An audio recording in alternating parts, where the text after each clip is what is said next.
নমস্কার বন্ধুরা, কেমন আছো তোমরা সবাই? আশা করি অনেক অনেক ভালো আছো।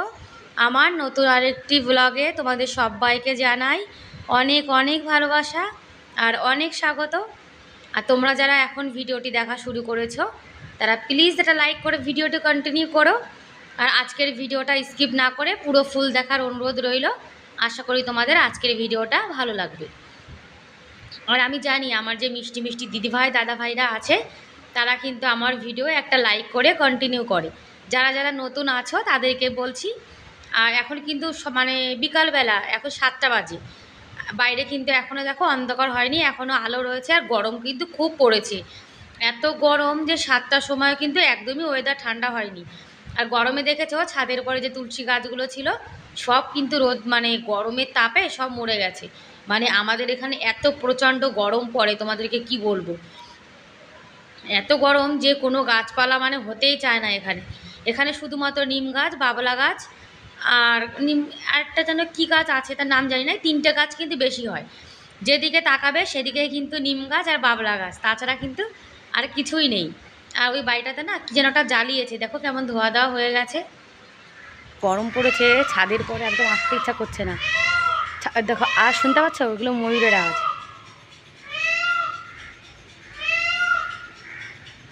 দেখো ময়ূরও চেঁচাচ্ছে। ওই যে এখন বিকাল, এখন কটা বাজে জানো তো? এখন বাজে 7টা 19। এখন 7টা 19, দেখো আমাদের এখানে কিন্তু এখনও সন্ধ্যা হয়নি। ছাদের পরে এত গরম, আসার না ইচ্ছাই করে না, খুব গরম লাগে।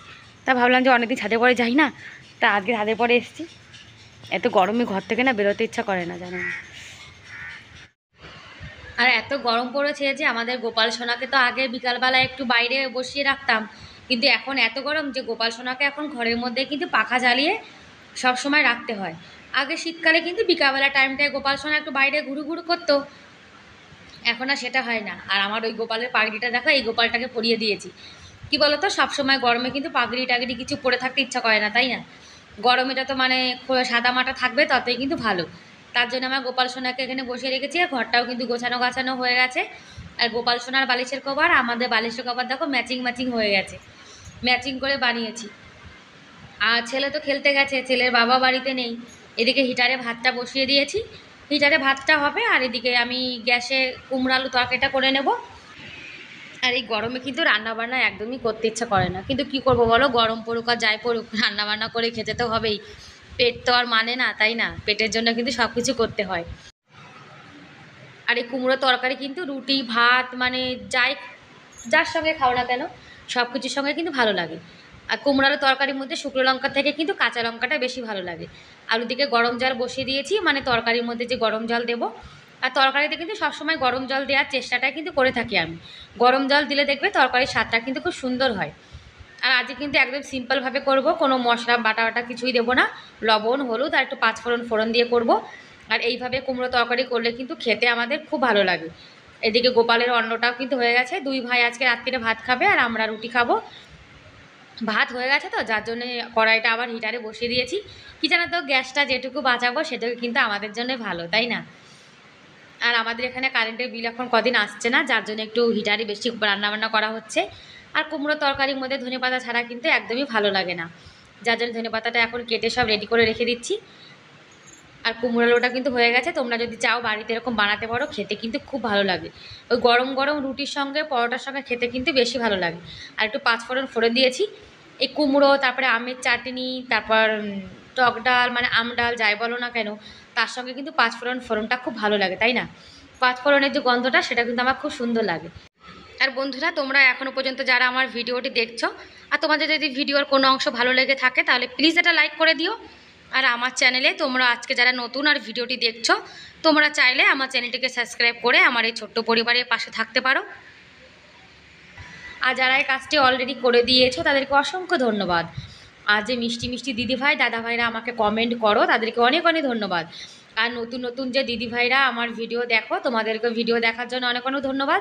আর তোমরা যারা যারা আমার ভিডিও দেখেছো, আমিও কিন্তু তোমাদের সবার ভিডিও দেখেছি। আর আমার যেটুকু সামর্থ্য আমি কিন্তু সবার সাপোর্ট করার চেষ্টা করি। আর আমাকে যে সাপোর্ট করে আমিও কিন্তু চাই যে তাকে আমি সাপোর্ট করব। আর একটু বানানা শেক বানিয়েছিলাম আমার ছেলেকে, জানো তো একদিন বানিয়ে দিয়েছিলাম, তারপরে থেকে খেয়ে এমন স্বাদ পেয়ে গেছে, এখন রোজ বলে যে মাম্মা এখন আমাকে আর বর্নভিটা দুধ দেবে না সন্ধ্যাবেলাতে, রোজ আমাকে এরকম একটু শেক বানিয়ে দেবে। তা ভাবলাম বর্নভিটা দুধের থেকে কিন্তু এরকম বানানা শেক খাওয়া অনেক ভালো। ও যেন কাপে করে কি একটা খাচ্ছিল, তা বলছি ওটা রেখে দাও, আগে দুধটা খেয়ে নাও। আর কি জানো তো, এই যে ও 1 গ্লাস নিয়েছে আর 1 গ্লাস দেখো এক্সট্রা আছে, এটা আমি আর আমার বর দুজনে মিলে খেয়ে নেব। ভাবছি যে আবার বানাবো, কি দরকার, দুধ তো এমনি মানে অল্পই নিয়ে এসছে, আধা কিলো। আমার বরকে বলছি চলো আজকে আমরা 1 গ্লাসে খাবো, মানে 1 গ্লাসে খেয়ে দেখবে ভালোবাসা বাড়ে। তা আমার বর বলছে কেন আমাদের ভালোবাসা কি কম আছে? তাই বলছি যেটুকু আছে তার থেকে আরও বেশি বাড়বে, যার জন্য আমরা দুজন দেখো ভাগাভাগি করে 1 গ্লাস থেকে খেয়ে নিলাম। আর ভগবানের কৃপায় আমাদের সংসারে যদি টাকা পয়সা নাও বা থাকে, তবুও কিন্তু আমাদের সংসারে যে শান্তিটা আছে, সে অনেক পয়সা দিয়ে কিনলেও কিন্তু শান্তিটা পাওয়া যায় না। টাকা পয়সা দিয়ে কিন্তু মানুষ কখনো সুখ শান্তি এগুলো কখনোই কিন্তু কিনতে পারে না, তাই না? আর পরিবারে যদি টাকা পয়সা কম থাকলে শান্তি থাকে, তাহলে কিন্তু তার মতো সুখ আর নেই। আর আমার কাছে আমার এই ঘরটাই কিন্তু আমার কাছে শান্তির নীড়। ভগবান যদি সারা জীবন আমাদেরকে এইভাবে রাখতে পারে তাতেই কিন্তু খুশি। আর রাত্রিরে তো রুটি বানাবো, যার জন্য আটাটা না সুন্দর করে একটু পরিষ্কার করে নিয়েছি। আর আটা পরিষ্কার করে নিলে আটার মধ্যে যদি কোনো নোংরা থাকে কিংবা কোনো পোকা থাকে, তাহলে কিন্তু সেটা একদমই পরিষ্কার হয়ে যায়, তাই না? আমি কিন্তু সবসময় আটাটা ওভাবে পরিষ্কার করে তারপরে কিন্তু রুটি বানাই, তাছাড়া কিন্তু আমার একদমই ভালো লাগে না। আর আটা মাখানো হয়ে গেছে, এখন রুটি বানিয়ে নেব। আর রাত্রে রুটি না খেলে জানো তো এমন একটা অভ্যাস হয়ে গেছে, রুটি ছাড়া একদম ভালো লাগে না।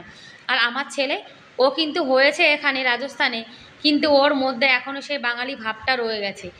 ওই মানে কি বলতো, ও একদমই রুটি খেতে চায় না। ওই স্কুলে নিয়ে যায় রুটি, মানে মোচগুলোতে নিয়ে যায়, কেননা আমাদের এখানে সবাই তো স্কুলে রুটি নিয়ে যায়, যার জন্য ও ভাত নিয়ে গেলে লজ্জা পাবে, যার জন্য ও রুটি নিয়ে যায়। তাছাড়া কিন্তু বাড়িতে একদমই রুটি খেতে চায় না, জানো না? সেই জন্য ওর জন্য সবসময় ভাত করতে হয়।